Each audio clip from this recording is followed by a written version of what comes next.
Hello, my name is Tanisha Staggs, and this is my daughter. Her name is Soleil Lajour. She's 10. Say hi. Hi. Okay, so she's here, and she's going to be kind of like my little guinea pig. All of her responses are going to be organic. We haven't rehearsed anything with respect to her responses. And I wanted to do a 5-minute lesson like this because I went for a job interview about a year and a half ago, and I did not get the job. And I had to give a 5-minute lecture on criminal justice, and I was able to do it, but my lesson ran over. I got off track, and I tried to teach too much in a short span of time. And my responses were from the people who were the panel interviewers was that they did not feel like I was taking my time. They felt rushed, and they felt like I could have done a better job had I done it a little bit less information and more relaxed. Subsequently, that school closed down about 6 months ago. But that's neither here nor there. Anyway, I'm going to talk to you about neuroscience in the classroom and how teachers and school administrators have basically been using little tidbits of knowledge that we've gained from neuroscience and implementing it into the classroom in order to get the best results from their students. Okay, so here we go. Well, basically, there have been different thoughts and perceptions of the brain and what it can do over time.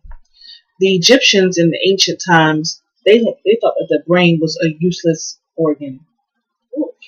Okay, Aristotle, who was one of the greatest Greek thinkers and philosophers, he felt like the brain was just a cooling unit for the rest of the body. He felt like it was just there. Okay.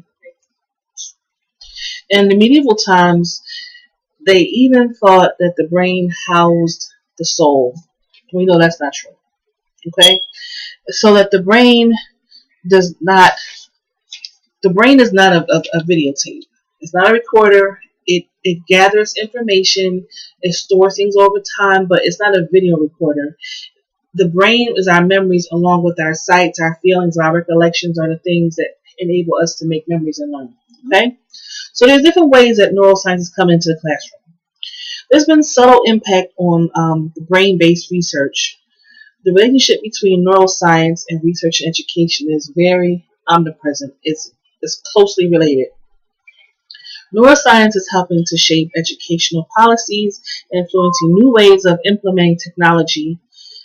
Basically, and it's being done on a day-to-day situation, and the teachers are the ones who are facilitating it. Okay, so I have a few ways that they're doing it. With cognitive tutoring. Cognitive tutoring uses algebra to help students learn. Okay, so what that is that they want to raise their math score, and they believe that learning is based on a cognitive psychology theory. That means that we can learn.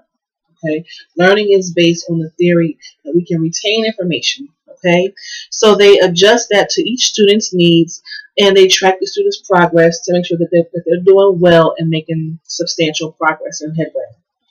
Basically, another way that they're using neuroscience in the schools is that they found that adolescents and teens need more sleep. So they don't want students to try to learn the hardest things at the beginning of the day. They want them to learn that at the end of the day. So they'll make school start later, and they'll give them their more heavy-weighted classes. They'll give them that towards the end of the day. Is that true for you? Yes, I don't like policy. Right. So neuroscience offers variety. They want you to do repetition. Okay, they want you to do things over and over and over, but they don't want you to just get blocks of information in your mind. They don't want you to just be like having a whole bunch of blocks of information and you don't know what it really is. They want you to space it out over time.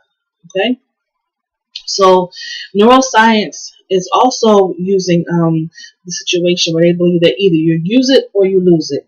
So you're going to use the information that we're giving you, or you're going to forget it. So they're giving students shorter summer vacations and work to go home during the summer. Yeah. Okay. And they also believe that neuroscience says that the brain reacts to fun. There's a chemical. Do you know what the chemical is that makes fun in the brain? Yes, it's called embarrassing. No, it's called dopamine. Yes.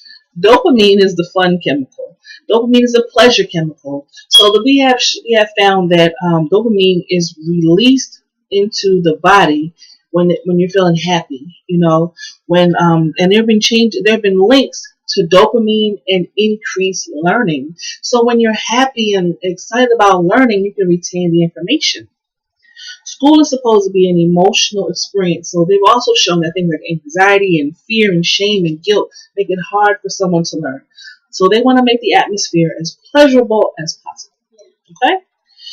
And the final thing is that in 2011, there was research done by a woman by the name of Judy Willis. She found that students who worked in a creative, positive, and relaxed, supportive group, right, they experienced surges in dopamine and pleasure, the pleasure chemical.